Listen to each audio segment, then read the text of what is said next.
Assalamualaikum warahmatullahi wabarakatuh, teman-teman semua. Eh, Hari ini masih baca episode bacain sejarah ya. Bagian dari kronologi sejarah tahun 615 Hijriah. Tahun 615 Masehi. Dan seperti biasa, saya membacakan dari buku Kelengkapan Tarikh Nabi Muhammad SAW jilid pertama, karya dari Kiai Haji Munawar Khalil yang ini bukunya ya. Subjudulnya Islamnya Umar bin Khattab radhiyallahu anhu. Umar bin Khattab adalah salah seorang pemuka Quraisy yang sangat berpengaruh di kalangan bangsanya.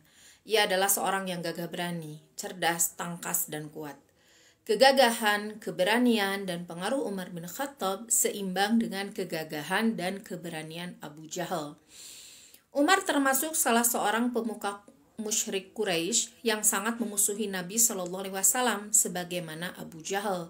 Jadi di sini dikatakan bahwa permusuhan Umar bin Khattab kepada kaum muslimin itu mirip-mirip dengan permusuhan Abu Jahal gitu. Jadi bagi orang-orang yang tahu tentang Umar bin Khattab, kiprahnya dalam dunia Islam setelah beliau masuk Islam, itu pasti tidak akan menyangka bahwa Umar bin Khattab ternyata pernah memusuhi Islam dengan sebagaimana Abu Jahal gitu.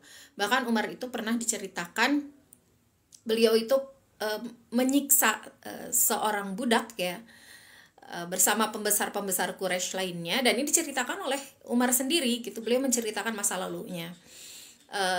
Kata beliau pernah gitu suatu hari beliau menyiksa kaum muslimin sampai lelah gitu. Jadi yang lelah bukan yang disiksa, tapi dia yang menyiksanya itu yang malah merasa lelah, yang malah merasa capek menyiksa gitu, capek menyiksa gitu. Itu yang dilakukan oleh Umar bin Khattab ternyata sebelum masuk Islam. Oleh sebab itu tidak jarang ia menganiaya dan menyakiti para pengikut Nabi gitu. Jadi bukan hanya budak yang dia miliki, tapi budak milik pembesar Quraisy yang lain gitu ya. Jadi saling. Ini ada budak nih milik siapa? Disiksa bareng-bareng gitu sama pembesar Quraisy gitu. Oleh sebab itu bahkan ia pernah menyiksa budaknya yang telah menjadi pengikut Nabi sebagaimana telah kami ceritakan di muka. Karena kegagahan dan keberanian Umar radhiyallahu anhu dan Abu Jahal di antara pemuka Quraisy, Nabi Shallallahu Alaihi Wasallam sering berdoa kepada Allah Subhanahu Wa Taala. Doa beliau, Allahumma a'izzal islama bi ahabba hadzainir rajulaini ilaika bi amrin wa bani Hisham au bi Umar bin Khattab. Ya Allah, berikanlah kemenangan Islam dengan sebab kecintaan dua orang laki-laki kepadamu. Ialah dengan sebab Amr bin Hisham atau dengan sebab Umar bin Khattab. Jadi ini ada juga dengan lafaz yang lain ya, saya tidak hafal Arabnya, tapi kurang lebih artinya, ya Allah, berikanlah kemenangan Islam dengan masuknya salah satu dari dua Amr. Itu kan Umar dan Amr itu kalau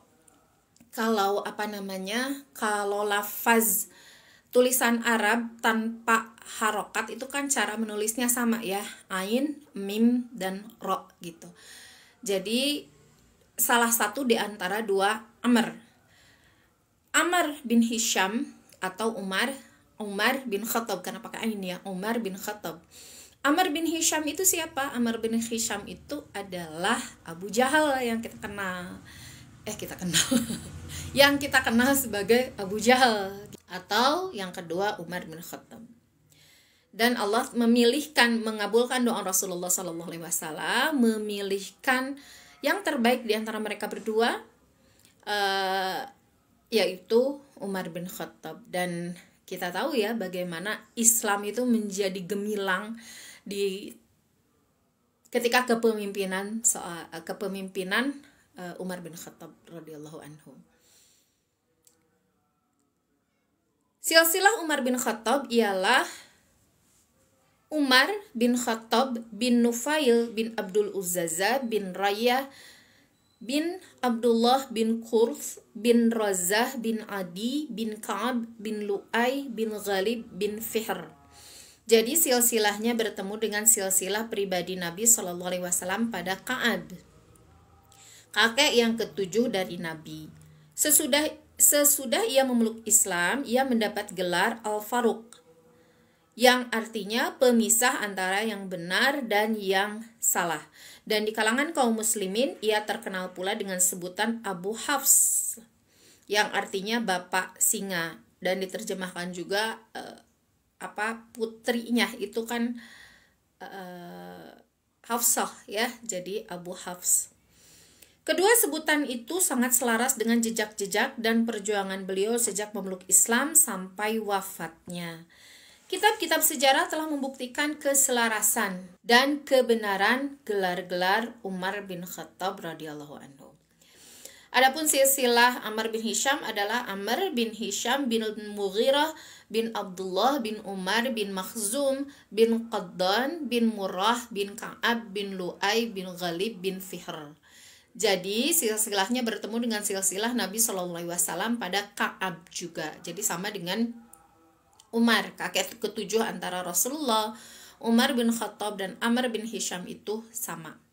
Ia terkenal dengan nama Abu Jahal, yang artinya bapak kebodohan. Dan dari kawan-kawannya ia mendapat gelar Abu Hakam, yang artinya bapaknya si Hakam atau bapak.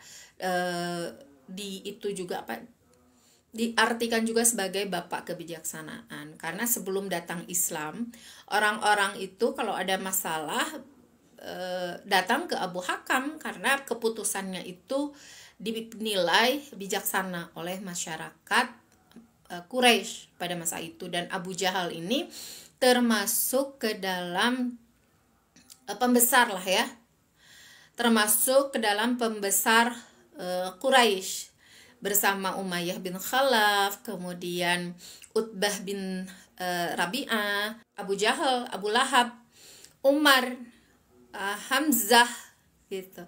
Ini termasuk pembesar-pembesar Quraisy. Jadi di Quraisy itu tidak ada satu kepemimpinan yang mutlak. Kepemimpinan mereka banyak jadi setiap satu suku itu punya satu kepemimpinan. Contohnya ini Abu Jahal itu dari Bani Makhzum, dari keluarga Makhzum. Kalau Umar bin Khattab itu dari Bani Adi. Umar bin Khattab dari Bani Adi. Rasulullah dari Bani Hashim. Nah, setiap suku itu memiliki pemimpinnya masing-masing. Oh, satu lagi tadi yang lupa disebut, Abu Sufyan ya. Abu Sufyan yang juga menjadi pimpinan di Makkah.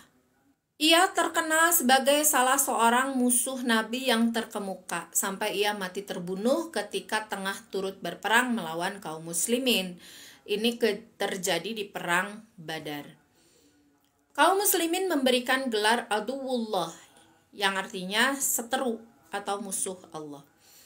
Allah mengabulkan doa Nabi tadi Shallallahu Alaihi Wasallam dengan tunduknya Umar bin Khattab kepada seruan beliau dan memeluk Islam, serta cinta kepada Allah dan kepada Rasulnya.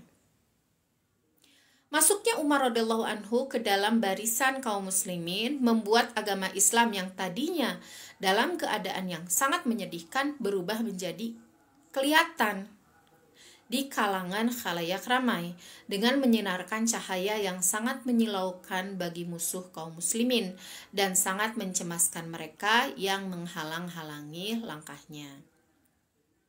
Itu latar belakang dari Umar bin Khattab dan asbabul wurud ya dari doanya Rasulullah yang mendoakan keislaman satu di antara dua Amr, yaitu Amr bin Hisham, Abu Jahal atau Umar bin Khattab, dan Allah mengabulkan doa Rasulullah Shallallahu Alaihi Wasallam dengan masuk Islamnya Umar bin Khattab.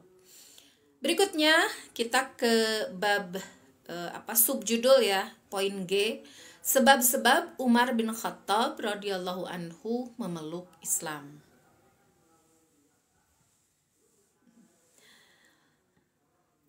Umar bin Khattab radhiyallahu anhu mempunyai seorang adik perempuan yang bernama Fatimah. Fatimah binti Khattab berarti ya. Fatimah mempunyai suami yang bernama Sa'id bin Zaid. Dan Sa'id bin Zaid ini nanti akan termasuk ke dalam satu di antara 10 orang sahabat yang dijamin masuk surga. Itu Sa'id bin Zaid. Dan Sa'id bin Zaid ini terkenal, dia dan ayahnya itu seseorang yang tidak pernah menyembah berhala. Jadi penganut agama Hanif, penganut agama penerus Ibrahim ya. Jadi tidak ikut Nasrani, tidak ikut juga Yahudi gitu. Beliau itu disebut juga dengan pengikut Hanif gitu, yang mengikuti agama yang lurus meskipun belum datang Islam gitu. Jadi ya termasuk orang yang spesial berarti ya, Sa'id bin Zaid ini. Sehingga ketika datang dakwah Nabi Shallallahu Alaihi Wasallam, Sa'id bin Zaid ini menjadi orang-orang yang awal masuk Islam karena memang dia sudah mengikuti agama ayahnya, dan ayahnya juga sudah berpesan bahwa nanti akan ada nabi di zaman kita. Nanti kalau datang nabi itu kamu harus beriman sama dia gitu. Itu sudah jadi amanat dari ayahnya Sa'id bin Zaid. Jadi Zaid berarti ya, Zaid itu sudah berpesan seperti itu padahal belum datang Islam gitu.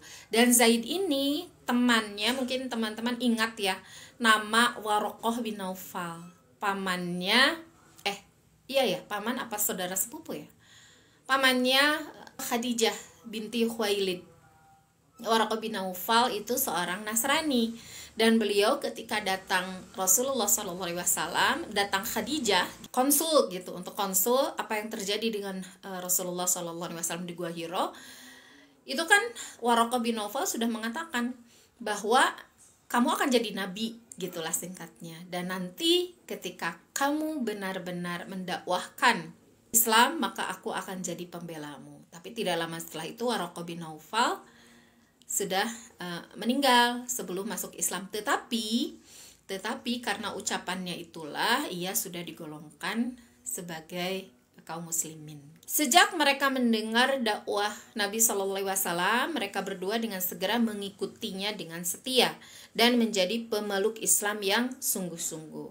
Pada waktu itu Umar belum mengetahui keislaman adik dan iparnya karena memang mereka tidak menunjukkan keislamannya.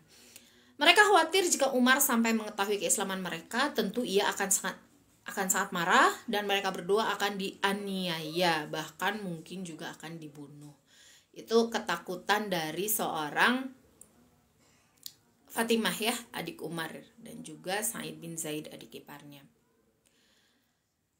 Itu kisah tentang latar belakang lah ya Umar, bahwa Umar itu memiliki adik yang sebetulnya sudah masuk Islam, tapi beliau sendiri masih memusuhi Islam pada waktu itu. Kemudian ada satu kisah lain, yaitu ketika Laila dan suaminya Amir bin Rabi'ah hendak berangkat hijrah ke negeri Habasyah. Nah, bagaimana tentang hijrahnya mereka gitu, itu bisa dicek di YouTube dengan judul Hijrah ke Habasyah ya. Mereka bertemu dengan Umar. Jadi ketika Laila dan suaminya Amir bin Rabi'ah itu hendak hijrah, itu bertemu dengan Umar.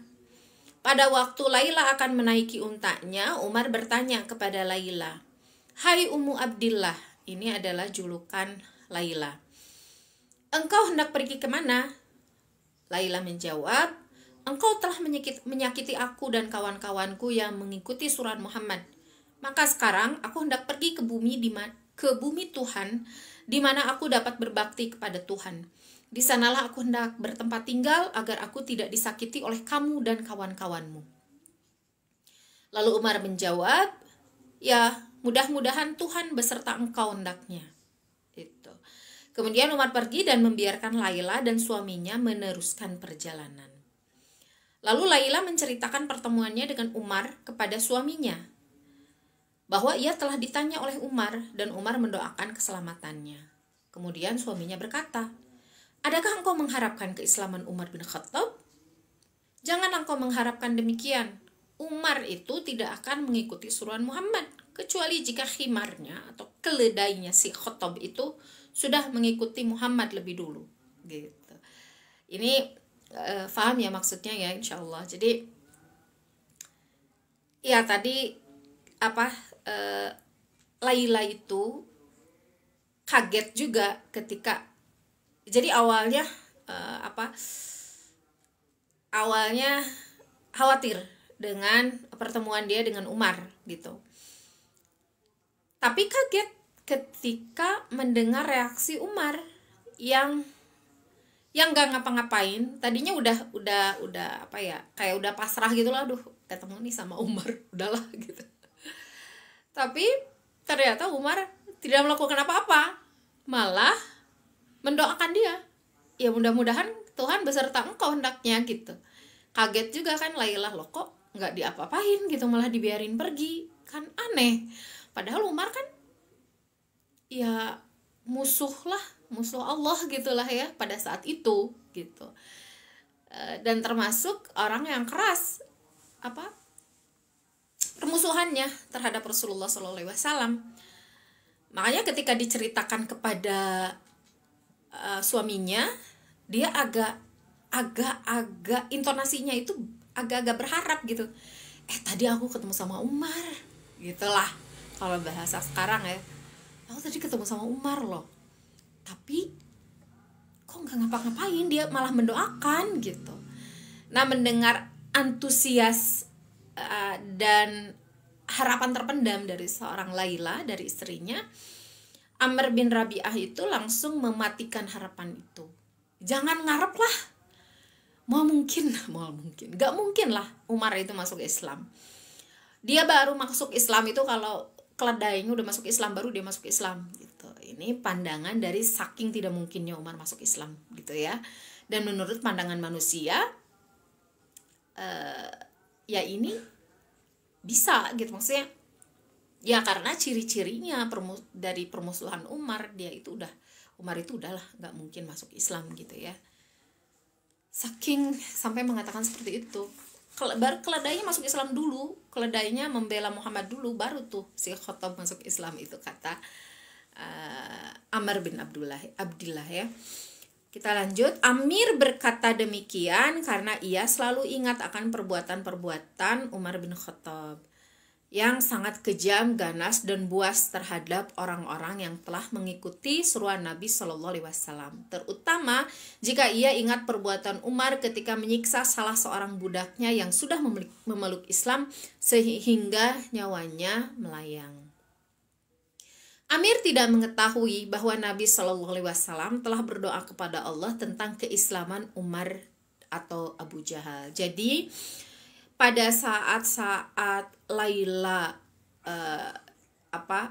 berangkat gitu ya, bertemu dengan Umar itu, sebetulnya ini adalah salah satu tanda Allah sudah memberikan kelembutan kepada Umar. Salah satu tanda bahwa Allah sudah memberikan atau mengabulkan doa Rasulullah SAW tentang masuk Islamnya satu di antara dua Amr. Dan ini sudah jalan lah ya, jalan perubahan dari seorang Umar bin Khattab. Itu kisah kedua dari latar belakang masuk Islamnya Umar bin Khattab. Sekarang kita akan masuk ke hari di mana Umar bin Khattab masuk Islam ya. Nabi SAW sedang mengajar orang-orang yang telah menjadi pengikutnya di rumah Arqam bin Abil Arqam seperti biasanya.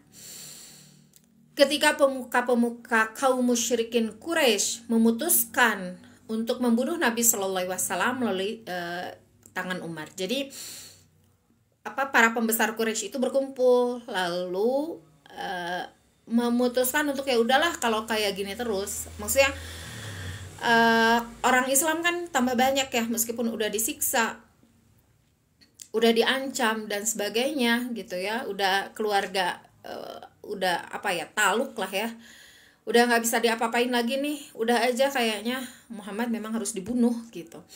Muhammad telah memecah belah kaum kita, telah memecah belah Quraisy, telah memecah belah keluarga, telah menjadikan pertengkaran gara-gara agama barunya. Jadi mereka memutuskan untuk membunuh Rasulullah SAW, dan yang ditugaskan itu adalah Umar bin Khattab gitu. Ini versi buku ini ya, versi buku ini, karena di buku Sirah Nabawiyah yang Mubarak Furi dan di Sirah Nabawiyah Said Ramadan Al-Buti itu Umar memutuskan untuk mengambil pedang dan menemui Rasulullah SAW untuk membunuhnya, bukan karena keputusan para pembesar Quraisy, tapi karena kekesalan dia sendiri gitu. Ini Muhammad sudah memecah belah Quraisy, sudah memisahkan anak dari ayahnya, sudah memisahkan orang tua dari anaknya, sudah memisahkan saudara, sudah ya seperti itulah. Jadi banyak kekesalan Umar bin Khattab gitu. Bukan karena kekesalan terhadap ajarannya sebetulnya, tapi karena kekesalan dia bahwa Quraisy ini menjadi tidak bersatu gitu. Jadi kalau di buku Mubarak Furi dan Said Ramadan Al-Buti itu karena dua sebab yang tadi ya, karena satu sebab yang tadi gitu, bukan karena perintah dari pembesar Quraisy. Tapi kalau di buku ini diceritakan sebagai utusan lah, bukan utusan ya, petugas untuk membunuh Rasulullah SAW. Umar kemudian mencari keberadaan Nabi SAW, dan jika bertemu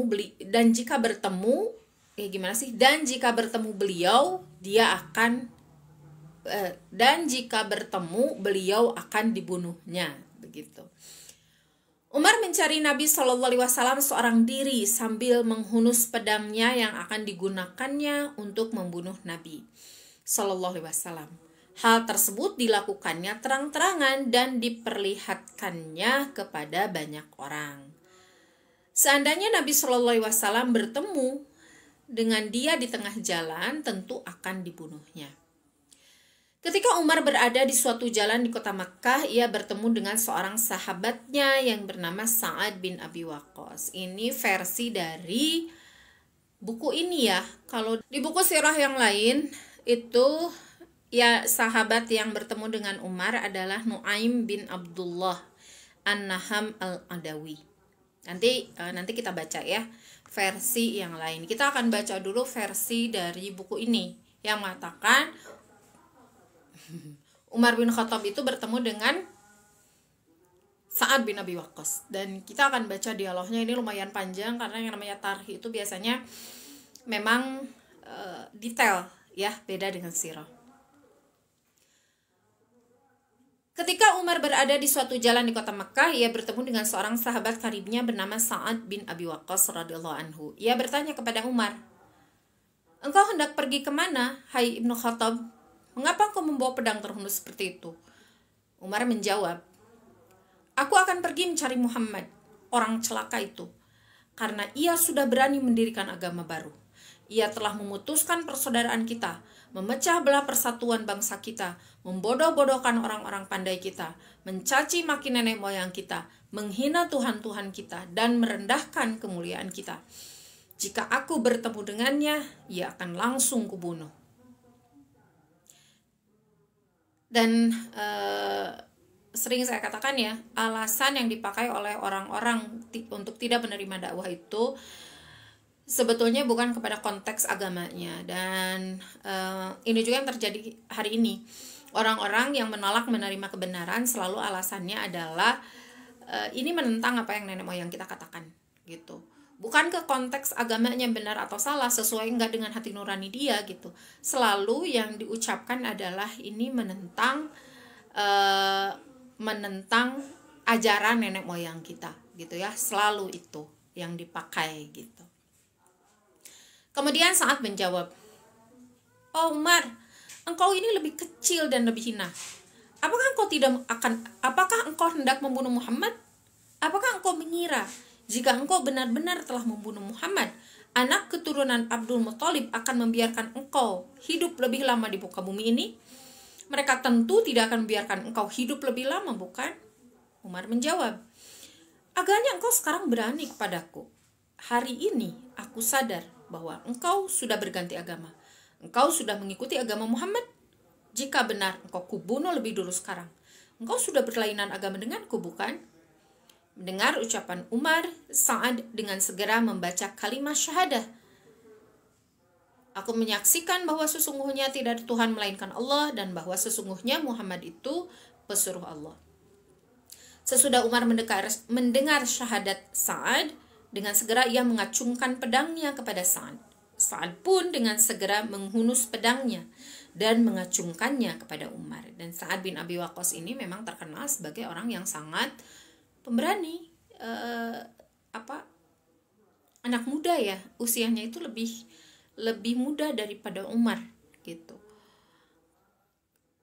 Tapi beliau itu jadi keberanian anak muda gitulah, yang kadang-kadang ini kan yang dihadapinya Umar gitu. Jadi kayak nggak perhitungan ini yang menghadapi Umar tapi sampai sefrontal itu gitu ya. Karena Sa'ad bin Abi Waqqas itu selain sangat-sangat terkenal sebagai sahabat yang sangat pemberani, dia juga berusia masih muda gitu, masih remaja.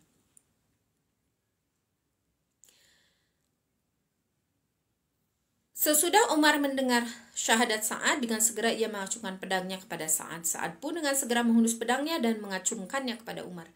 Keduanya sama-sama berani, sehingga keduanya akan saling mengadu kekuatan pedang yang sama tajamnya. Umar kemudian diam sebentar. Pada saat itu Sa'ad berkata kepadanya, "Hai Umar, mengapa kau tidak sampai berbuat demikian kepada adikmu perempuan dan iparmu?" Dengan segera muka Umar menjadi merah padam dan telinganya bergerak-gerak saking marahnya. Kemudian ia berkata, "Kenapa begitu? Apakah adikku dan iparku sudah bertukar agama menjadi pengikut Muhammad?" Sa'ad menjawab, "Mengapa tidak? Mereka semua sudah lama menjadi pemeluk agama Muhammad dengan patuh dan taat." Umar berkata, "Nah, kalau begitu lebih baik sekarang ini juga aku datangi rumah mereka, dan kalau sudah bertemu akan kubunuh kedua-duanya, habis perkara. Apa gunanya aku bersaudara dengan orang-orang yang menjadi pengikut agama Muhammad?" Oleh sebab itu, Umar dan Sa'ad berpisah, dan Umar langsung pergi menuju rumah adiknya, Fatimah. Saat itu, sahabat Sa'id bin Zaid dan istrinya Fatimah sedang berada di rumah dan sedang belajar membaca ayat-ayat Al-Quran pada Khabbab al-Arat, seorang bekas budak belian Umar sendiri.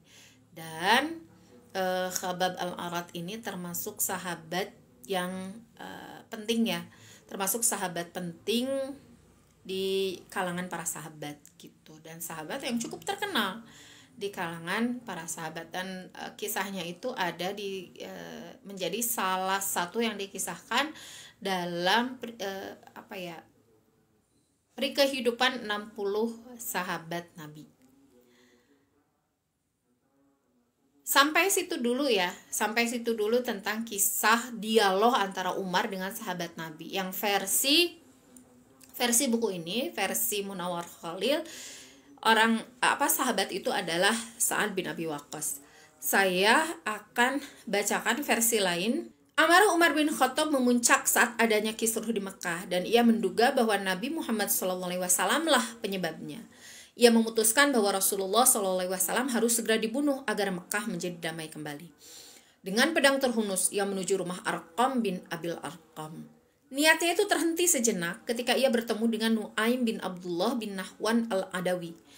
Pada riwayat lain disebutkan bahwa ia berpapasan dengan seorang Bani Zahrah atau Bani Makhzum. Jadi ada beberapa pendapat ya. Ada yang kalau di Munawwar Khalil itu Sa'ad bin Abi Waqqas. Kemudian ada juga yang berpendapat Nu'aim bin Abdullah bin An-Naham. Kemudian ada yang berpendapat juga seseorang, cuma disebutkan seseorang aja, seseorang dari Bani Zahrah, dan juga disebutkan seseorang dari Bani Makhzum. Jadi ada 4 pendapat ya. Intinya dia seorang sahabat gitu. Jadi mau kita condong ke yang mana dipersilakan, karena masing-masing memiliki argumentasi sendiri ya. Seperti biasa ahli sejarah seperti itu. Dan tidak perlu kita heran gitu ya dengan perbedaan pendapat di kalangan ahli sejarah. Kita lanjut ya. Orang itu bertanya, "Hendak kemana engkau wahai Umar?" Dia menjawab, "Aku ingin membunuh Muhammad." Orang itu bertanya lagi, "Kalau Muhammad engkau bunuh, bagaimana engkau akan merasa aman dari kejaran Bani Hashim dan Bani Zahra?" Umar menjawab, "Menurutku sekarang ini engkau menjadi penganut as-saibah," maksudnya Islam, "dan keluar dari agamamu." Orang itu berkata kepadanya, "Maukah aku tunjukkan kepadamu yang lebih mengagetkan lagi, wahai Umar?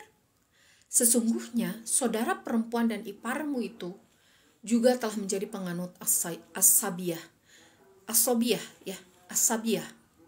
dan meninggalkan agama mereka berdua yang sekarang ini." Mendengar hal tersebut, Umar segera mencari keduanya. Jadi balik kanan gitu, yang tadinya mau ke rumah. Jadi sampai titik ini sama ya dengan buku yang sampai titik ini perbedaannya, maksud saya sampai titik ini perbedaannya, yang di Tarikh itu dialognya berbeda dengan yang di dua buku sirah yang lain. Bisa jadi karena buku sirah memang tidak menjelaskan secara lengkap sebagaimana Tarikh gitu ya, karena sirah itu memang lebih singkat, memang dirancang untuk lebih singkat, dan karena ada ibrohnya gitu. Jadi intinya lebih ke ibrohnya, lebih ke hikmahnya. Kadang-kadang kisahnya sedikit, hikmahnya itu yang panjang gitu, panjang banget hikmahnya gitu ya, ibrohnya panjang banget. Tapi kalau Tarikh murni kisah aja dan lebih detail gitu, percakapannya itu lebih detail, tapi tidak menuliskan sama sekali tentang ibrohnya atau tentang hikmahnya gitu. Itu perbedaannya ya. Kalau sirah seperti itu ada ibrohnya, kalau Tarikh enggak. Ibroh memang lebih pendek, sirah itu lebih pendek, hanya satu buku, kisah Rasulullah SAW lengkap satu buku. Kalau Tarikh itu yang Ibnu Hisham berjilid-jilid, kemudian yang Munawwarah Khalil yang ini versi Indonesia ya, orang Indonesia, Kiai Haji Munawwarah Khalil itu juga berjilid-jilid. Yang saya punya itu 3 buku tapi 4 jilid kalau tidak salah gitu ya. Jadi ada 2 jilid yang disatukan kalau saya tidak salah ya. Dan yang di buku yang ada di hadapan saya ini adalah terbitan dari Gema Insani Pers apa Press? Harus dilihat dulu. Bentar. Gema Insani. Oh, tidak ada. Cuma Gema Insani.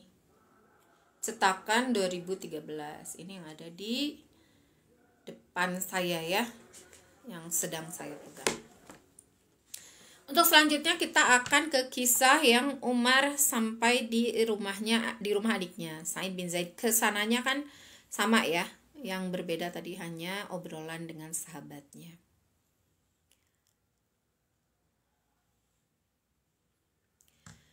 Sesampainya Umar di rumah Sa'id bin Zaid, ternyata pintu rumahnya terkunci. Sesampainya Umar di rumah Sa'id bin Zaid, ternyata pintu rumahnya terkunci. Diketuknya pintu itu dengan keras sambil memegang pedangnya yang terhunus. Setelah mendengar ketukan pintu dari luar, Sa'id bin Zaid bertanya dari dalam, "Siapa itu?" Umar menjawab, "Ibnu Khattab." Sambil marah ya, Umar sambil berteriak.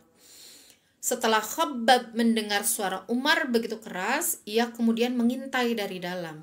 Ketika ia melihat bahwa kedatangan Umar membawa pedang terhunus, dengan segera ia menyembunyikan diri di dalam rumah. Fatimah dengan cepat menyembunyikan catatan ayat-ayat Al-Quran yang baru dipelajarinya. Sa'id selanjutnya membukakan pintu. Umar masuk ke dalam dengan muka merah padam sambil berkata, "Hei, orang yang memusuhi dirinya sendiri. Sungguh aku sekarang telah mendengar kabar bahwa engkau telah berganti agama dan begitu pula suamimu.